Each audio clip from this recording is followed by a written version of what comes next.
I don't know how I'm going to stop napping. That's the scary part. Yeah. He's very, very good at acting like he's fallen asleep. Honestly, I'm going to lose my mind.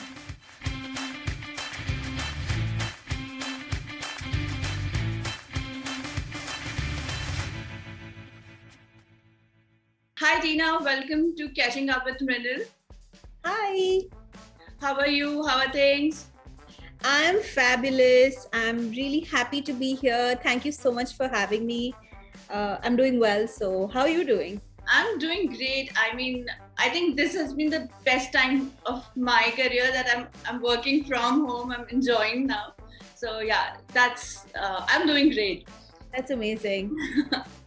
Okay, so I want to, before we go ahead and we talk a lot about your pregnancy, things that we can learn from you, like I personally can learn from you. I would want to talk about your career, like as a content creator. So I know you've been in the industry when blogging and writing was there, and now you've moved to reels, short video content, long form content. So can you tell me about your evolution as a content creator? So to be honest, when I started, actually, we were the two of us. So when we started around 5 or 6 years ago, the blog was already sort of dying. Yes, there was this whole WordPress blog to become a blogger first, and social media was not huge. The only thing about social media that was big enough back then was Facebook. But YouTube and Instagram basically had not come in. Just a few months as we started, Instagram started gaining a lot of mileage, and a lot of people wanted to see your face and they wanted to see what you look like. But you know, the best part is that with the space of fashion and beauty, photos or pictures were already the primary aspect of content. So this is something that we always started with.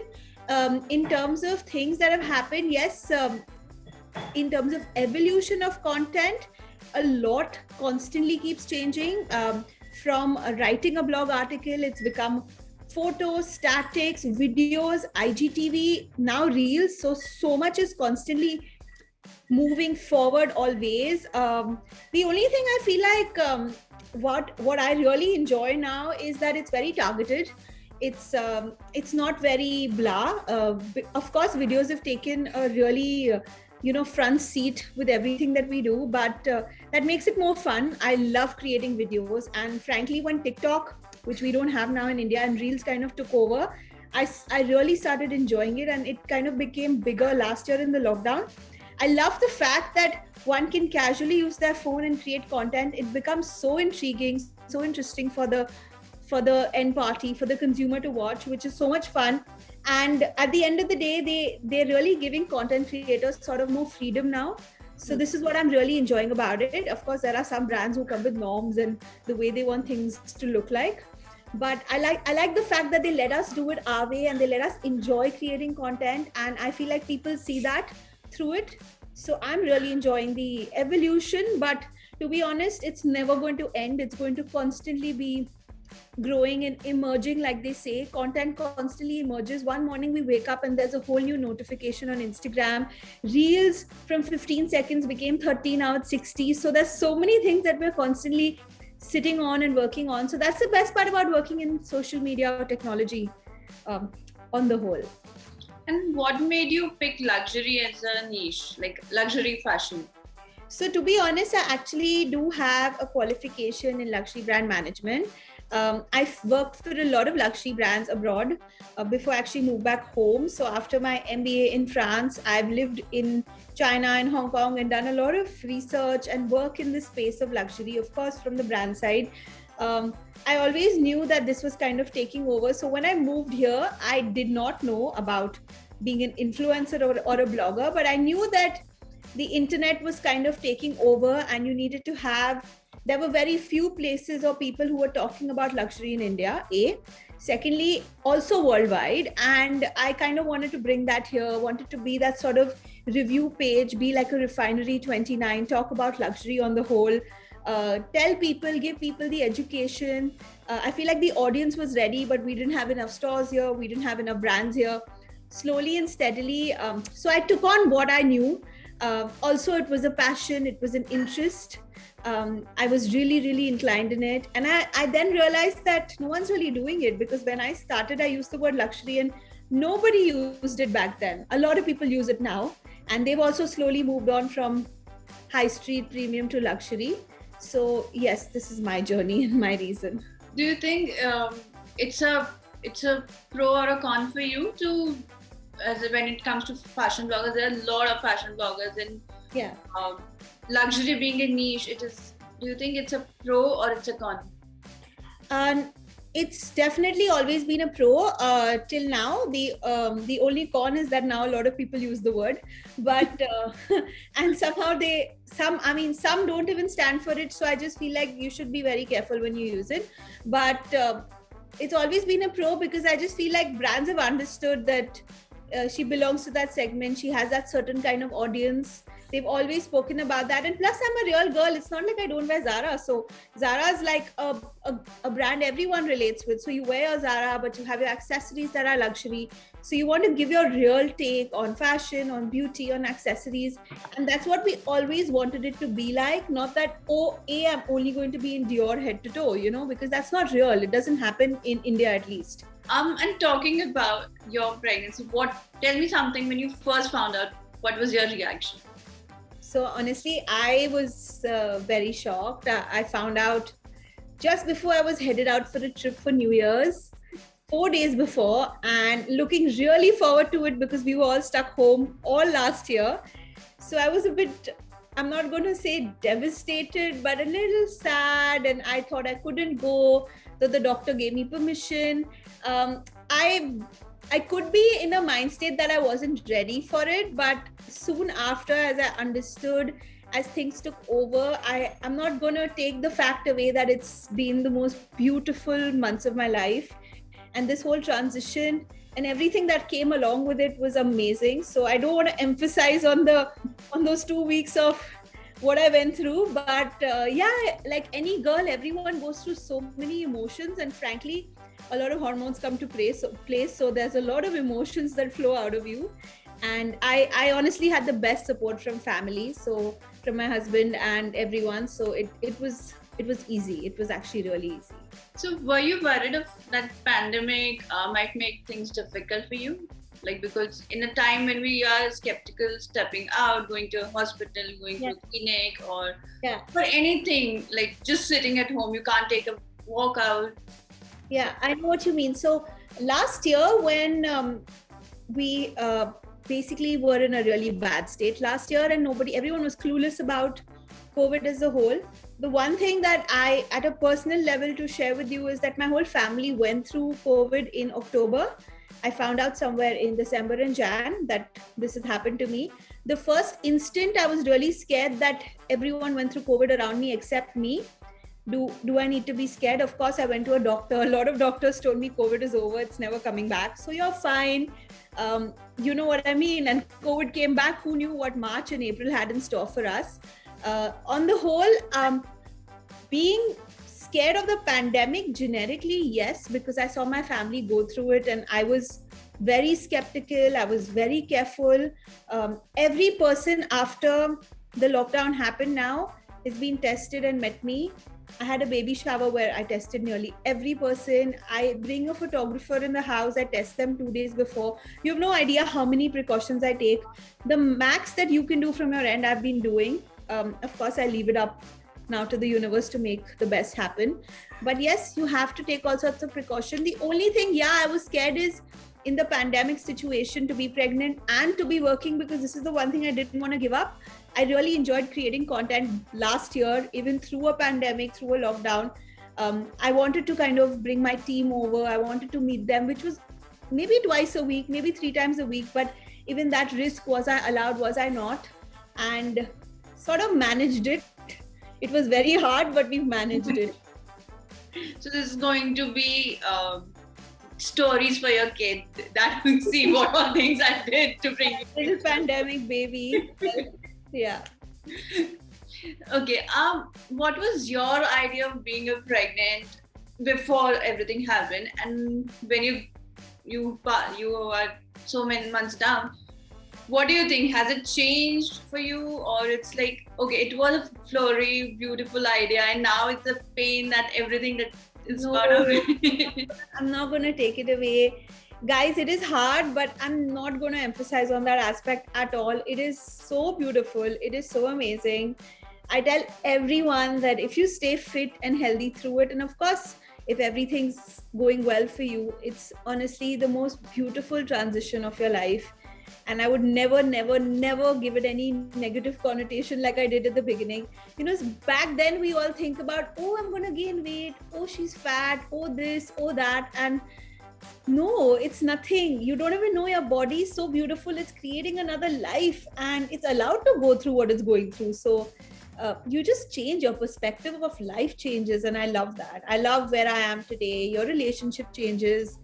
Your family life changes, everyone's respect for you changes, your respect, the way you look at life changes. So I think it's the most amazing thing for a woman to go through. Everyone has a perception about these 9 months and life after. And had a similar kind of thing that, okay, were you mentally prepared that, okay, whenever it is going to happen, I know these are the things that you really want to do? I wasn't at all mentally prepared. It took me 2-3 months to get prepared. Touch wood, I had great support from people around me, like a great doctor, great support from family members. My husband has like been holding my hand and he was very keen. So obviously he was more positive about it at the beginning. But like I said, no preparation, but the whole journey prepared me. Okay. And what is your daily or a weekly routine to manage your work and your personal and professional life? Obviously health is priority, so I only try and work, maybe I try and do a shoot or something. I work every day. Obviously you have to sit on concepts, you have to sit on closing with brands, you have to post constantly, so you work every day, which is great. But there's a lot of emphasis on health, your nutrition, your calmness, your peace, how you feel through the day. So there's a lot of focus on that. I'm very homebound right now. I don't step out as much. If there's a friend I meet, I make sure that they're clean or they're tested or they've also been around for some time. I just see my family, my first family, also very carefully after they've not met anyone else.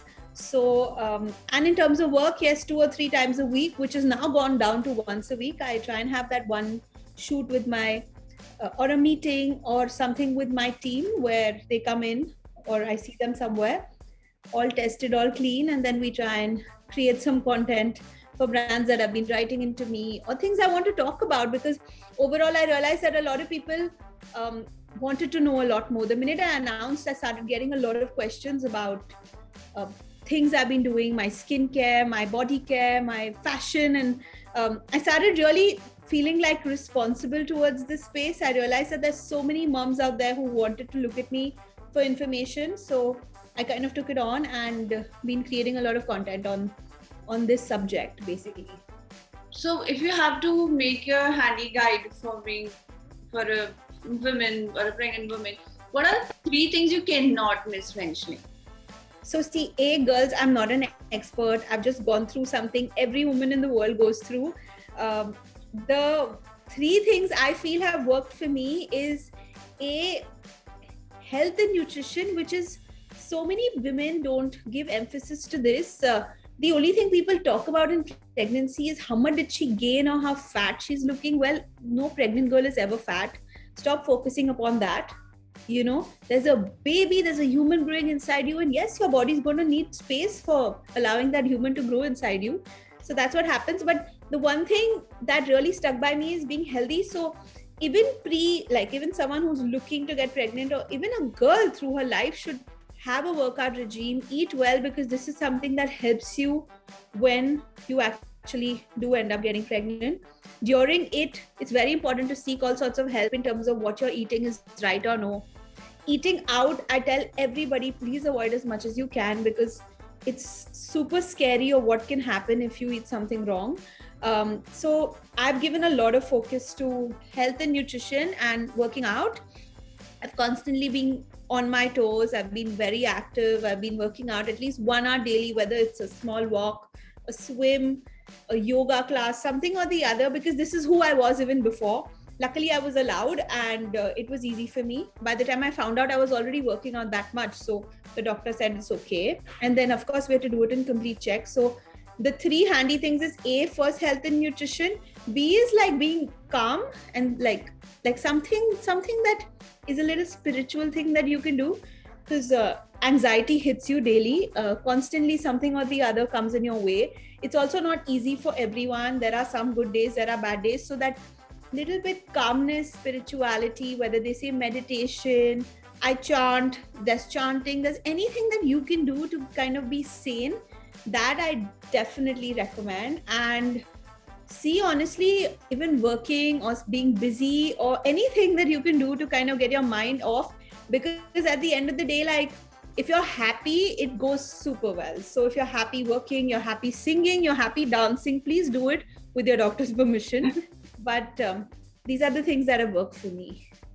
And how was creating content, like content related to this subject? So honestly, I didn't announce for a really long time. I wanted to leave it. I had shot for my announcement, and of course the lockdown hit us and there was a lot going on. So I didn't feel like it was the right place to talk about this. A, that happened.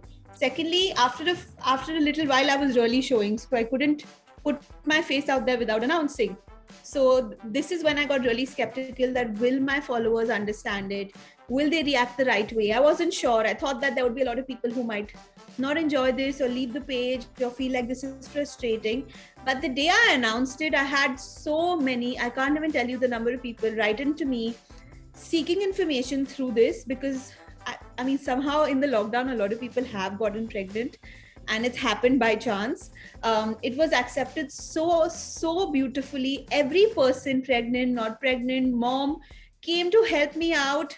My page was a page where like everyone was kind of commenting under things, where looking for baby lists, looking for things to shop for the baby, maternity clothes, skincare, beauty, everything in terms of even stretch marks. People were constantly giving me information. I was compiling it together and putting it out there for the other followers. And the mothers were also commenting under that, which was so interesting. I just feel like it was very beautifully accepted, and I'm really happy that I took it on.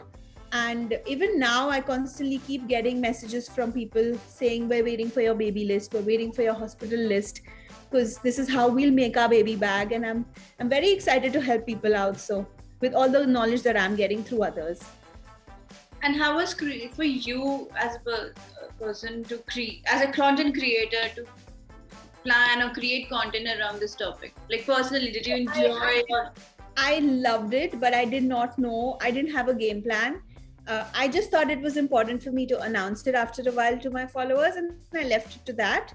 I didn't have a game plan. The requests started coming in. I started responding to the requests in the same way, but it wasn't something that I had a game plan on. I might have had a little, where when I knew I was trying to I was making it very fashion based, that how should a girl dress up, what is the change that she makes in her wardrobe once she finds out, because you can't just wear ordinary pants. You kind of have to shop a few sizes bigger, or you have to get maternity clothes. So my focus was very fashion, because I always just spoke about fashion. I thought fashion would be accepted. Maybe a little bit of beauty. I was trying to research on skincare, hair care that works for mums. But I didn't know the other things would also be so interesting for people, and they've been. It just came around with the requests that came in. I'm going to give you some situations. So you give me responses in one word or two word max. Like just quickly. It's a coffee with Karan versions. Fire. Come on, let's go for it. Okay. Baby duties you want to divide with your husband. Feeding. A brand that you want your baby to love. I already shop for a lot of skincare. I'm not throwing any brand names here. For a particular brand that I've loved, it's a French brand. I've loved for babies. I really hope it works for my baby. I've actually shopped a lot of that already. So baby's crying in the middle of the night, and you know your husband is awake. While you get up and you quietly see that, okay, your husband can go and attend to it, you act like you're asleep. So will you do that? For sure, all the time. That's the plan. Okay. I'm not showing him this interview. Otherwise, the plan will be leaked. Yeah, for sure. He'll then know that he can wake me up. But he's very good at acting sleepy. So this is scary for me. Oh, so it's going to be a reverse situation. Around, yeah. He's very, very good at acting like he's fallen asleep. Okay. Habit of yours that you don't want your kid to know until he's a teen. You know, honestly, I could be quite a shopaholic, so I really don't hope my kid picks up this one from me. So this is what I'm scared of. Okay. If you and your kid are having a day out, what you two will be doing? So honestly, the one thing that I'm loving nowadays is swimming, and I've been a swimmer all my life. So I really, really hope to kind of have my kid love swimming as much as I do. So definitely it's a one hobby or something that I want my baby to pick up. Okay. Baby pees on your expensive outfit. What will be your first reaction? Honestly, I'm going to lose my mind. I'm going to lose my mind, but you can't lose your temper on kids. So I really don't know. We'll take it as it comes. Okay, the first thing you will do when the baby falls asleep, and I have options here. Okay. You'll sleep, eat junk, watch Netflix, or call your friends to gossip. So honestly, I would like to have a glass of wine and chill. But I've heard from other moms that you're going to need to sleep. You're not going to even call the friend. So it's going to be sleep. I've heard it's going to be sleep, though I think I'll have a glass of wine and I'll chill and I'll gossip. But they say that you're not going to have the energy for any of that. Okay. It was fun. I mean, if I'm Karan, I'll give you like 8 out of 10. So, because I don't have a brand answer and I don't have an answer to when your baby pees on an expensive outfit. Because I know what I will do. Whack the baby, little maybe. Don't put this out, guys. It's like I'm not going to see that kid for some time. So the next segment is what are yours? Okay. So you need to give me quick answers from your experience or from what you have heard. Mm-hmm. So what are your pregnancy reads? I read a lot of books, but one I really love and I'm really, really recommending everyone is Talking to Your Baby in the Womb. I love this book. It's so nice. So it's amazing. What is your fitness routine? So I'm not gonna lie, 5 to 6 times a week, any movement activity, which could be a class like a physique or a SoFit class, a workout. So basically a workout, or a walk or a swim. So I've done all three, even yoga. Okay. A habit that you have developed? A habit of sleeping in the afternoons. In the second month, my doctor, I complained about something to her and she said, start napping. I don't know how I'm going to stop napping. That's the scary part. Okay, then it's the answer to that. If baby falls asleep, what you're going to do is going to sleep. Napping, for sure. But the afternoon nap, 3 o'clock to 5 o'clock. Oh my God, it is so good. Okay, your guilty pleasure right now. Right now. Something I can do, I cannot. Can do. So desserts, yeah. Been having a few desserts now. How many? Like? No, not a lot, but yeah, at least one a day. Go-to outfit. Okay. Shirt, dresses. Seriously, shirt, dresses. That's it. Okay. Non-being mommy thing you do? Occasionally have a glass of red wine. I mean, it's something you're allowed also, but it's my little guilty pleasure also in a way. Okay. Emergency call your mom situation. She calls me 3 times a day, more than me calling her. So that's the funny part. You know how I am, but in different ways where always with something to do with work related, that I sent you this did you get it, but just to find out if I'm fine. So basically I've started living alone, and I know she's constantly worrying, but she'll always find some sort of excuse to find out how I'm doing. So she'll have like something, or the driver's coming with food, so there's always an excuse. So I'm not calling her, she's calling me, the other way around. Okay, it was fun talking to you, Tina. The games were fun. This round I actually had really fun, and hoping that others who will watch this interview will learn a lot, at least to calm themselves. Yeah, for sure. Have a great day. Thank you so much. Yes. Thank you. Bye. Thank you. Bye. Hey guys, so like, subscribe, and follow Social Catch Up on YouTube.